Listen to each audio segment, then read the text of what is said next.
Driver లేకుండా మీరేమీ steering పట్టాల్సిన అవసరం లేకుండా మీరున్న చోటు నుండి గమ్యస్థానానికి కారు తనంతట తానే తీసుకువెళ్తే ఎలా ఉంటుంది? ఇప్పటి వరకు ఇలాంటి టెక్నాలజీని విదేశాల్లోనే చూసాం. కానీ ఇప్పుడు అదే కలను భారతీయ విద్యార్థులు నిజం చేసే దిశగా అడుగులు వేస్తున్నారు.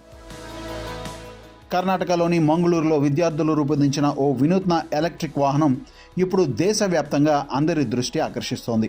అంతేకాదు, ఈ విద్యార్థులు డ్రైవర్ లేని కారుతో పాటు మాట్లాడే రోబోట్ను కూడా రూపొందించి తమ ప్రతిభను చాటుకున్నారు. అసలు ఈ రెండు ఆవిష్కరణల్లో ఉన్న ప్రత్యేకతలు ఏమిటి?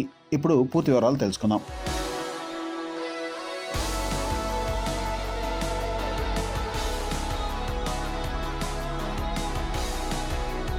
కర్ణాటకలోని మంగళూరులో ఉన్న Srinivas university institute of engineering and technology విద్యార్థులు సరికొత్త ఆవిష్కరణలతో వార్తల్లో నిలిచారు. తమ అధ్యాపకుల మార్గదర్శకత్వంలో రూపొందించిన శ్రీవాహన్ అనే సెమీ ఆటోనమస్ ఎలక్ట్రిక్ వాహనం ఇప్పుడు క్యాంపస్లో విజయవంతంగా ట్రయల్ రన్స్ నిర్వహిస్తోంది.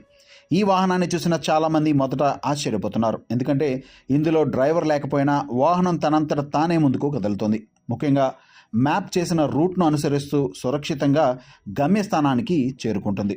స్టీరింగ్ వద్ద ఎవరూ లేకపోయినా వాహనం దారి తప్పకుండా ప్రయాణించడం చూసి విద్యార్థులు, అధ్యాపకులు, సందర్శకులు ఆశ్చర్యం వ్యక్తం చేస్తున్నారు.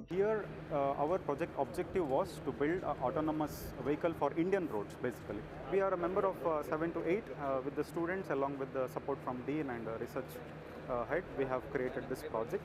So budget retrofitted old vehicle. We have not made a completely new system. We have taken an old vehicle and retrofitted the autonomous system into this. So budget has come to around 4 to 5 lakhs. ఈ వాహనం కోసం కొత్తగా car తయారు చేయలేదు. ఇప్పటికే ఉపయోగంలో ఉన్న ఒక పాత ఎలక్ట్రిక్ వాహనాన్ని పూర్తిగా మార్చి అత్యాధునిక టెక్నాలజీతో రీట్రోఫిట్ చేశారు. Artificial intelligence, GPS navigation, vision system, lidar సెన్సార్లు వంటి సాంకేతికతలను అనుసంధానం చేసి ఈ స్వయంచోదక వాహనాన్ని రూపొందించారు. ఈ ప్రాజెక్టుకు మార్గదర్శకం వహించిన అసిస్టెంట్ ప్రొఫెసర్ విశ్వాస్ శెట్టి మాట్లాడుతూ, భారతీయ రోడ్ల పరిస్థితులకు అనువైన వాహనాన్ని తయారు చేయడమే తమ ప్రధాన లక్ష్యమని తెలిపారు. ఈ ప్రాజెక్టులో 7 నుంచి 8 మంది విద్యార్థులు, డీన్, రీసెర్చ్ విభాగం కలిసి పనిచేశారని చెప్పారు. మొత్తం ప్రాజెక్టుకు దాదాపు 4 నుండి 5 లక్షల రూపాయల వరకు ఖర్చయిందని వెల్లడించారు. The idea came from an old vehicle, a retrofitting system. We have converted to a manual driving, and then we at a short period we converted it to a autonomous vehicle which can navigate by the AI assistant also. Also it has been mainly adapted for now currently it is adapted for campus purpose in our college only. Then for the upgradation we can convert through the Indian roads and all. Semi-autonomous system in a sense, we have defined some pre-tracks in our campus, which will the vehicle will follow only that track. To detect that track, this vehicle senses lidars and visualizations.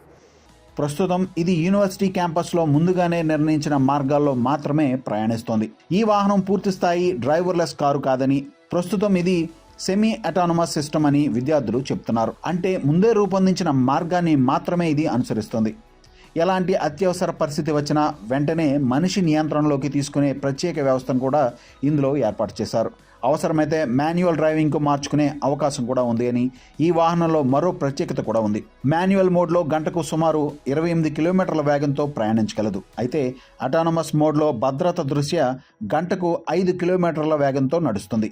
విద్యార్థుల ఆలోచన ఇక్కడితో ఆగలేదు. భవిష్యత్తులో ఈ టెక్నాలజీను కేవలం క్యాంపస్కే పరిమితం చేయకుండా రక్షణ రంగంలో, పరిశ్రమల్లో, పెద్ద కార్ఖానాల్లో, ఆసుపత్రుల్లో రోగులను తరలించే సేవల్లో కూడా ఉపయోగించేలా అభివృద్ధి చేయాలని లక్ష్యంగా పెట్టుకున్నారు. ముఖ్యంగా అంబులెన్స్ సేవలను మరింత సమర్థవంతంగా నిర్వహించేలా ప్రత్యేక సాఫ్ట్వేర్తో అనుసంధానం చేసే దిశగా కూడా పరిశోధనలు కొనసాగుతున్నాయి. ఒకప్పుడు డ్రైవర్ లేని కార్లు, మాట్లాడే రోబోట్లు అంటే విదేశాలకే పరిమితమయ్యేవి. కానీ ఇప్పుడు భారతీయ విద్యార్థులే తక్కువ ఖర్చుతో అలాంటి టెక్నాలజీను అభివృద్ధి చేస్తుండడం రానున్న రోజుల్లో సాంకేతికత మరింత అభివృద్ధి చెంది భారతీయ రోడ్లపై కూడా పూర్తి స్థాయిలో సెల్ఫ్ డ్రైవింగ్ వాహనాలు కనిపించే రోజు దూరంలో లేదనే ఆశాభావం వ్యక్తమవుతోంది.